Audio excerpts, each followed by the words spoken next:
Esta é uma produção da sociedade civil com apoio da Fundação de Cultura Cidade do Recife e Secretaria de Cultura do Recife, através do edital de ocupação da programação da Frei Caneca FM. Vai, Caneca! Dessa saladeira! Tá com medo, menino? Oxe, menino, tá muito alto, faz isso não! Vai, Caneca! Solta o freio! Solta o freio! Solta o freio! Olá, ouvintes da Frei Caneca FM. Estamos começando agora mais uma edição do Solto Frei, programa realizado pela Associação Metropolitana de Ciclistas do Recife, a Amiciclo, que ocupa a rádio pública do Recife toda segunda-feira, das 8 da manhã até as 8h30. Se você tem uma campanha na bike, já sabe, toca ela agora para todo mundo saber que você tá com a gente antenado no Solto Frei, aqui na Frei Caneca FM. Na locução, apresentando o programa para vocês, como de costume, eu, Tuane Teixeira, e esse é o nosso programa sobre mobilidade, bicicleta, sustentabilidade, democracia e muito mais, começando agora. O programa de hoje é dedicado a você, mulher, que está sendo maravilhosa na cidade, que está desfilando na sua bicicletinha, tirando onda, com o ventinho batendo no rosto, passando pelos cabelos, ou não, né, no caso das carequinhas. Dando tchauzinho pro motorista parado, pro busão lotado, deixando muito marmanjo no chinelo, enquanto ao mesmo tempo usa o chinelo para frear a bike porque está há um mês procrastinando para fazer a revisão que eu sei, né? Esse é o momento de enaltecer as manas que encaram a realidade do trânsito recifense e aprender com elas também. Hoje a conversa é com Anne Paz Leme, cicloativista, graduanda em Geografia pela Universidade Federal de Pernambuco, associada da Associação Metropolitana de Ciclistas do Recife, a Amiciclo, e integrante do grupo de trabalho Mulheres da associação. Anne pesquisa sobre o direito das mulheres à cidade por meio da bicicleta e contribuiu com debates riquíssimos no GT sobre o tema. Vale a pena ouvir a ideia que a gente vai trocar aqui hoje no programa. E nós começamos esse papo com um fato. A cidade, o trânsito e os transportes são pensados a partir de padrões que potencializam as desigualdades, tanto de gênero quanto de raça e de classe. No episódio sobre desigualdades na mobilidade urbana, destacamos, por exemplo, que pessoas que residem nas periferias, que são de baixa renda, especialmente as pessoas negras, têm menos acesso a oportunidades de emprego, saúde, educação e lazer. E ter acesso a todos esses direitos significa se locomover. Por isso, é extremamente necessário garantir o ir e vir das pessoas em situação de desvantagem social, como é o caso das mulheres, por exemplo. E o que o cicloativismo tem a ver com isso? Tudo. Pedir por cidades mais humanas, sustentáveis e democráticas é exercer um olhar interseccional sobre a construção das cidades e a priorização das políticas. Mas eu não vou me estender muito para deixar a Anne negritar alguns pontos aqui pra gente. Quem chegou depois e não ouviu antes, Anne é cicloativista, graduanda em Geografia pela Universidade Federal de Pernambuco, associada da Associação Metropolitana de Ciclistas do Recife, a Amiciclo, e integrante do grupo de trabalho Mulheres da associação. Pesquisa sobre o direito das mulheres à cidade por meio da bicicleta e contribui com debates riquíssimos para a organização. Muito bem-vinda, Anne. Que bom ter você aqui com a gente no Solto Frei. E eu quero começar te perguntando onde é que estão as mulheres no cicloativismo? Eu acho que as mulheres, mesmo que timidamente, sempre estiveram presentes no cicloativismo e a Renata Falzoni é um grande exemplo disso, né? Agora, o que eu percebo hoje é uma crescente participação das mulheres tomando a frente desses espaços, tanto em espaços mais institucionais, representando as associações de ciclistas espalhadas pelo Brasil, ocupando a diretoria da União de Ciclistas do Brasil, a UCB, como também nos coletivos e grupos de pedais de mulheres que a gente vê ganhando mais força nas ruas. Perfeito. E quais são as condições e circunstâncias que permitem não apenas um maior número de mulheres nesse espaço, mas também de uma participação mais efetiva em qualidade, digamos assim? Essa pergunta me parece complicada de responder especificamente dentro do cicloativismo, porque eu vejo que isso está relacionado com o avanço de uma maneira geral da luta das mulheres, que permite que a gente fale e discuta as diferentes limitações que o patriarcado, junto com o racismo e as condições econômicas, impõe para as mulheres na nossa sociedade. E que vem fortalecendo a própria organização de mulheres para cobrar representatividade e paridade de gênero, bem como discutir essas circunstâncias e criar essas condicionalidades para que a gente consiga entrar e ocupar esses espaços de maneira efetiva. Quando a gente olha para os espaços mais institucionais, como as associações e tal, a gente vê cada vez mais presentes e atuantes os grupos de trabalho que estejam focados na discussão de gênero. E eu acho que isso impacta diretamente na estrutura dessas associações, para que a gente consiga consolidar a nossa participação e as nossas reivindicações também. Pensando que as mulheres têm filhos, então a gente precisa ter espaços para as crianças também, e que também por isso as mulheres têm mais gastos, menos tempo disponível, então a gente precisa pensar em formas de remuneração e estratégias para atrair mais as mulheres, e assim ir moldando esses espaços que não foram pensados por nós e nem para nós. Boa, para quem quer promover o protagonismo feminino em sua organização, estão aí as dicas dadas, né? Agora explica um pouco do porquê precisamos ter um olhar interseccional ao discutir mobilidade urbana. Aliás, né, para começar, explica pra gente também o que é interseccionalidade. A interseccionalidade é esse conceito que vem do feminismo negro e que nos ajuda a compreender como diferentes formas de opressão da nossa sociedade se sobrepõem e se combinam nas nossas vivências, criando experiências que são distintas entre elas. Então, por exemplo, o machismo é uma forma de opressão que as mulheres sofrem, mas as mulheres negras, além do machismo, sofrem com o racismo, que cria uma outra forma dessa opressão que é particular dessa vivência. Assim como as mulheres trans e travestis negras, além do machismo e racismo, sofrem também com a transfobia. E assim, a vivência delas também vai se diferenciar. Ainda que todas as mulheres sofram com o machismo da nossa sociedade, a forma dessa violência se difere entre cada uma delas. Então, quando a gente fala de mobilidade urbana, é fundamental que a gente tenha um olhar interseccional para pensar nos fatores que impactam a mobilidade, justamente porque cada corpo que se desloca carrega todas as suas particularidades no seu trajeto.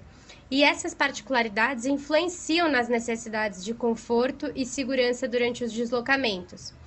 E aí, quando a gente olha para a organização interna das cidades, isso fica mais evidente, porque a gente concentrou todas as oportunidades no centro e foi segregando as áreas de moradia nas margens, sendo que esses bairros de moradia também vão se diferenciando de acordo com a classe social das pessoas que moram ali, principalmente através de infraestrutura urbana, o que configura a desigualdade socioespacial. Quanto mais longe essa pessoa mora, mais tempo e dinheiro ela precisa gastar para chegar no centro. E, consequentemente, quanto menos dinheiro disponível, menos opções de deslocamento a pessoa tem. Somada a essa condição mais geográfica e financeira, dependendo de que corpo é esse que se desloca, mais suscetível à violência ele está no seu trajeto, mais suscetível a sofrer racismo, as violências de gênero, a LGBTfobia, ao capacitismo, ao etarismo. Tudo isso vai impactar no conforto e na segurança dos deslocamentos. Então, a maneira como a pessoa usufrui do seu deslocamento reflete a condição socioespacial que ela está submetida, tanto estrutural como simbólica, e se torna um condicionante de assimetrias no acesso a essas oportunidades que ficam concentradas. Por isso, a mobilidade urbana é não só um direito, mas é peça central para se ter acesso a outros direitos básicos, e sem ela, todos os nossos direitos são afetados, direito à educação, ao trabalho, saúde, lazer, cultura, né? E é por isso tudo que a mobilidade urbana também não é neutra nessas questões e que a gente precisa levar em conta características como as condições geográficas, o gênero, a raça, a classe social na hora do planejamento urbano para diminuir as desigualdades no acesso à cidade. E também dentro do cicloativismo, nas nossas reivindicações. É um pouco do que a gente costuma falar aqui, né? Que mobilidade é um direito que dá acesso a outros direitos. Foi uma coisa que eu aprendi muito bem na Amiciclo e continuo repetindo, porque é um fato. Agora conta, histórica e socialmente, como as mulheres foram e são afastadas da bicicleta? A gente sabe que hoje as mulheres ainda são minoria entre as pessoas que utilizam a bicicleta como meio de transporte nas grandes cidades, né? E essa é uma ótima pergunta porque ajuda a gente a entender essa realidade. Existem alguns fatores que nos ajudam a entender esse afastamento, principalmente quando a gente olha para a infância e encontra a bicicleta ali como um brinquedo mesmo. né? Por que na infância? É na infância que a gente começa a aprender algumas habilidades e desenvolver os nossos interesses através das brincadeiras, da imaginação. E não é por acaso que é também na infância que começa a ser produzida mais intensamente a socialização, impondo e naturalizando os padrões de gênero, principalmente através dessas distinções com os brinquedos e as brincadeiras de menino e de menina, né? Então, historicamente, a gente tem direcionado para as meninas as brincadeiras e os brinquedos que são de cuidado, que são estáticos, que são parados, como a boneca, a panela, brincar de professora, de casinha, de preferência, tudo dentro de casa. Enquanto para os meninos, a gente oferece o movimento, a bola, correr, sair, né, cair, ralar. Assim, essa lógica já vai construindo uma ideia de que as mulheres estariam naturalmente familiarizadas aos espaços privados, enquanto os homens estariam naturalmente nos espaços públicos, e no meio disso tudo, a bicicleta, como seria um brinquedo da rua, de menino, já vai gerando esse primeiro afastamento com as meninas.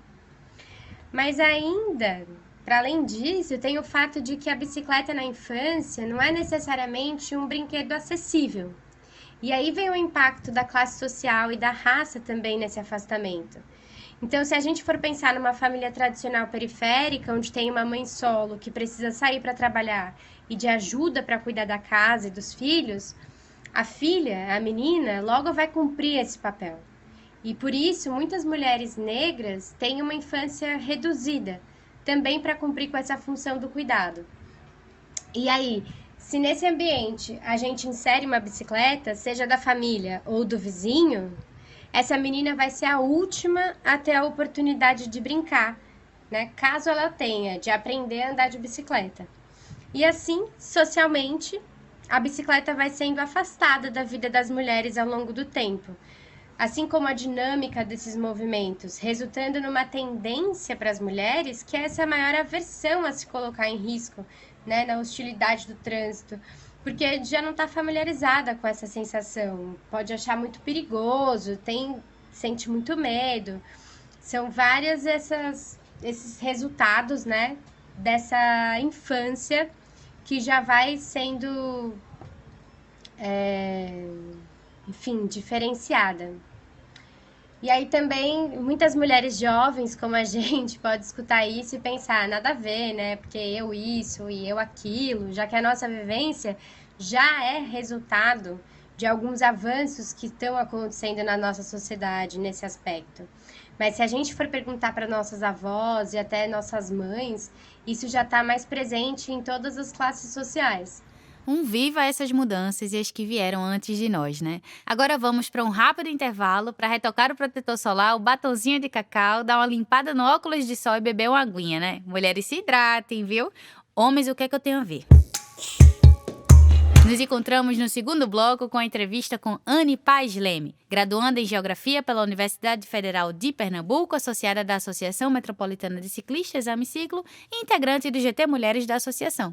Também pesquisa sobre o direito das mulheres à cidade por meio da bicicleta. Fica aí, é mais rápido que bicicleta em corredor. Espera um pouquinho que a gente já volta.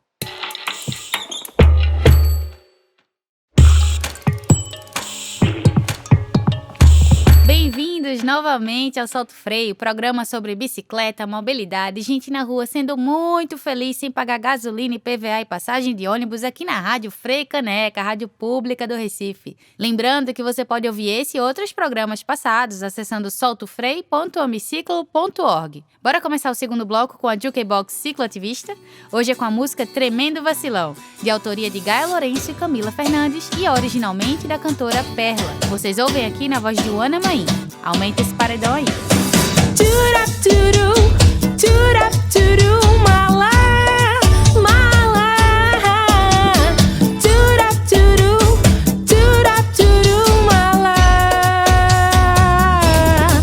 De madrugada eu tô chapada e não consigo pedalar.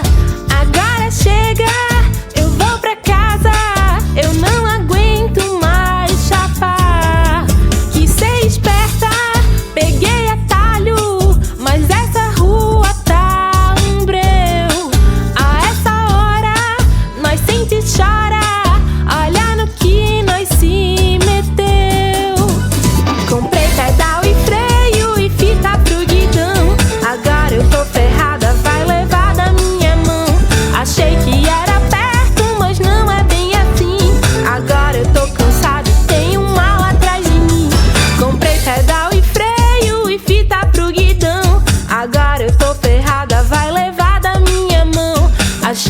era perto, mas não é bem assim. Agora eu tô cansado e tenho um mal atrás de mim. Tchurapturu, tchurapturu, mala, mala. Tchurapturu, tchurapturu, mala. De madrugada eu tô chapada e não consigo pedalar. Agora chega, eu vou pra casa, eu não aguento mais chapar. Quis ser esperta, peguei atalho, mas essa rua tá um breu. A essa hora, nós sente e chora, olha no que nós se meteu. Comprei pedal e freio e fita pro guidão. Agora eu tô ferrada, vai levar da minha mão. Achei que era perto, mas não é bem assim. Agora eu tô cansado, tenho um mal atrás de mim. Comprei pedal e freio e fita pro guidão. Agora eu tô ferrada, vai levar da minha mão. Achei que era perto, mas não é bem assim. Agora eu tô cansado, tenho um mal atrás de mim. Tchurapturu, tchurapturu, mala, mala. Tchurapturu, tchurapturu, mala. Tchurapturu, tchurapturu, mala, mala. Tchurapturu, tchurapturu, mala.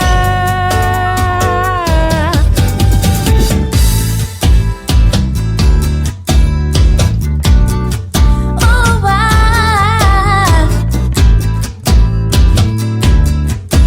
Oh, ah. Oh, ah.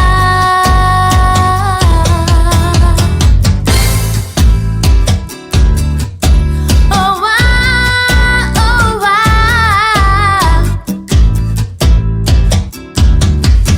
Oh, ah.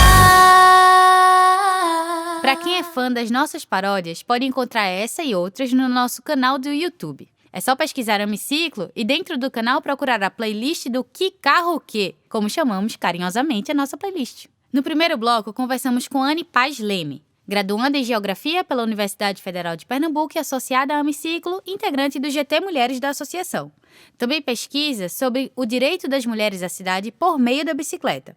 Mas a conversa ainda não acabou. Vou chamar a Anne de volta para a gente terminar o papo, que tá muito massa.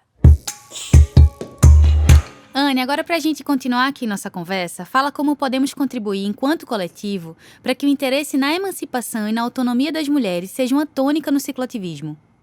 Eu acredito que a gente precisa insistir nessa temática, sabe? Que a gente precisa falar sobre as questões que atravessam as diferentes experiências das mulheres, pesquisar sobre as particularidades dos deslocamentos das mulheres que utilizam a bicicleta, investir em ações que promovam o uso da bicicleta por mulheres, ou seja, direcionar nossos esforços para garantir a presença e a atuação das mulheres, tanto disputando a cidade nas ruas, né, se beneficiando da bicicleta, quanto tensionando os espaços do cicloativismo. E, assim, a gente tem que também tentar elevar a nossa discussão para além da bicicleta em si, mas focar na construção de uma outra cidade a partir da bicicleta. E que assim a gente consiga compactuar dentro do cicloativismo que uma cidade que seja mais democrática, mais sustentável, mais humana, só é possível com a emancipação e a autonomia das mulheres, né? Claro, perfeito. Agora vamos levantar um pouquinho a nossa bola, né? Falar um pouco mais da Amiciclo, porque a gente já fala pouco aqui nesse programa, né? Lá na associação temos o GT Mulheres. Aí eu queria que você falasse um pouco para quem está nos ouvindo como surgiu e qual a sua importância. Qualquer mulher pode participar dele? Sim, o GT de Mulheres surgiu a partir do planejamento estratégico da Amiciclo de 2019, que diagnosticou a falta de diversidade de gênero e raça nos espaços mais institucionais da associação.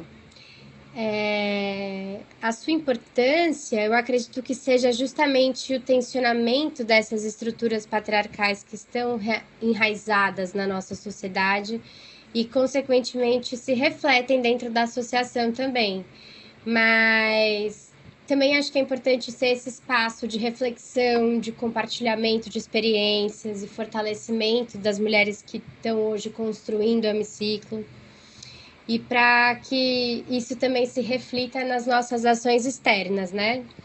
Para isso, o GT de Mulheres tem como objetivo hoje fortalecer ideais feministas e interseccionais para as mulheres ocuparem a cidade como ciclistas, bem como atuar para garantir a representatividade e a paridade de gênero dentro do Hemiciclo. Ele é aberto para todas as mulheres, mulheres cis, trans, travestis, e hoje ele está formado por mulheres e pessoas não binárias também. Show!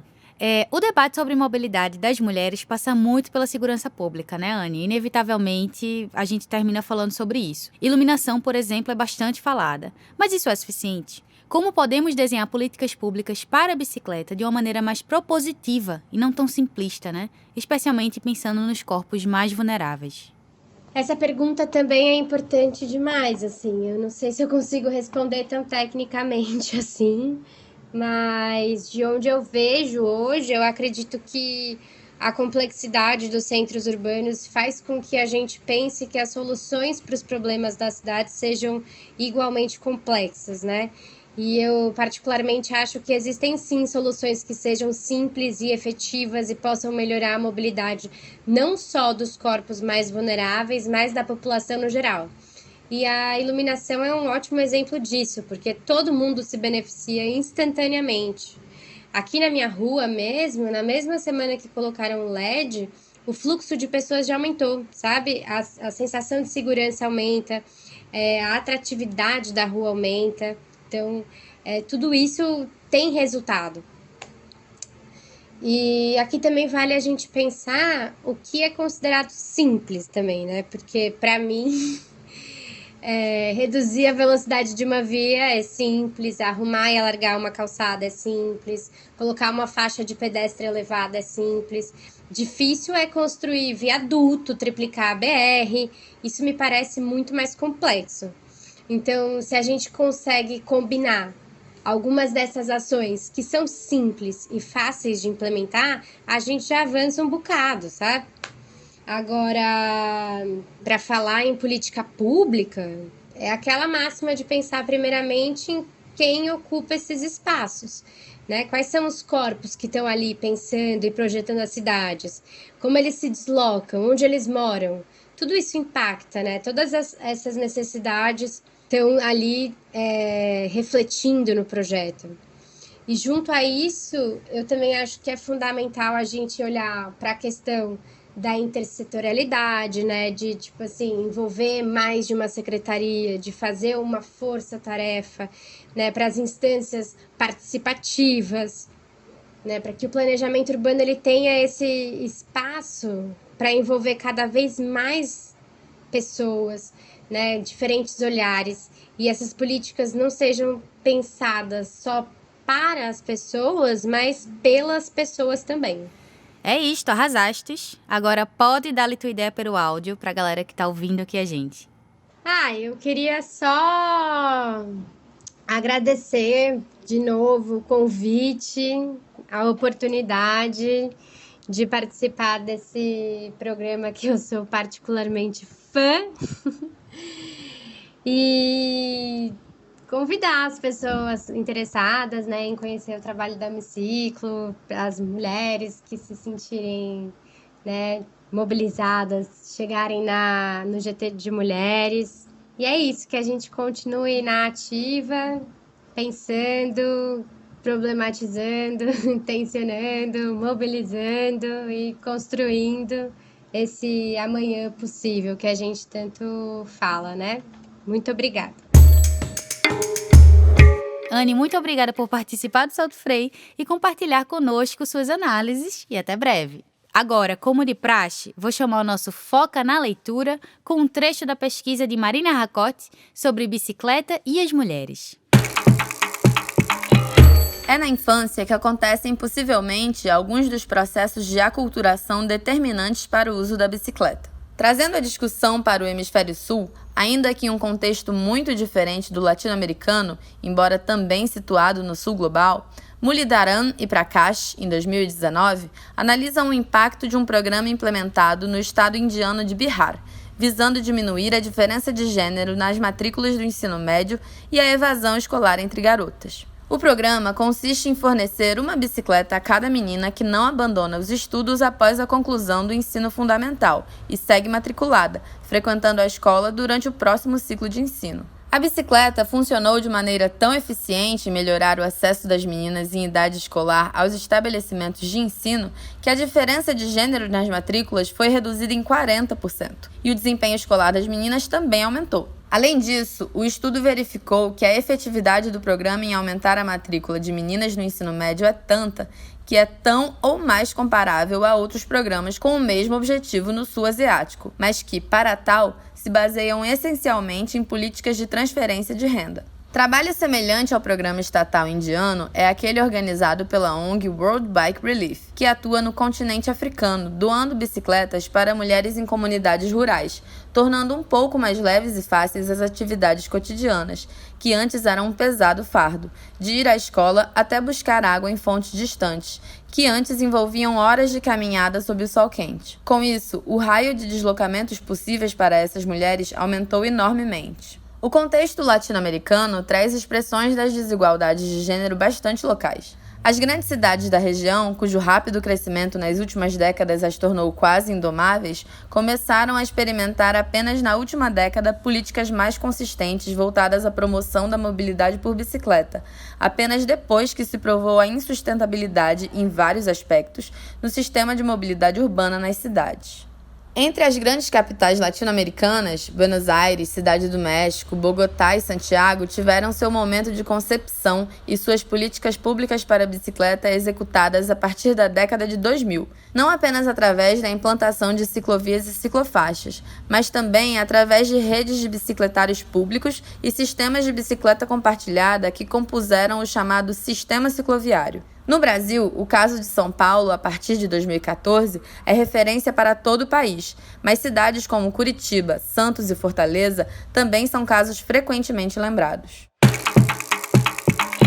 E é isso aí, pessoal. Tudo que é bom tem fim e o programa de hoje, infelizmente, chegou ao seu destino final. Siga a gente nas redes sociais para ficar por dentro de toda a nossa atuação. É @ameciclo no Instagram, Twitter e Facebook. O Solto Freio é realizado pela Associação Metropolitana de Ciclistas do Recife e coordenado por Rebeca Santos. Com produção de pauta e roteiro de Rebeca Santos, na locução, eu, Tuane Teixeira. A gravação, edição e mixagem é por conta de Diogo Lopes. Muito obrigada por terem pedalado com a gente e até a próxima segunda, às 8 da manhã. Esta é uma produção da Sociedade Civil com apoio da Fundação de Cultura Cidade do Recife e Secretaria de Cultura do Recife, através do edital de ocupação da programação da Frei Caneca FM.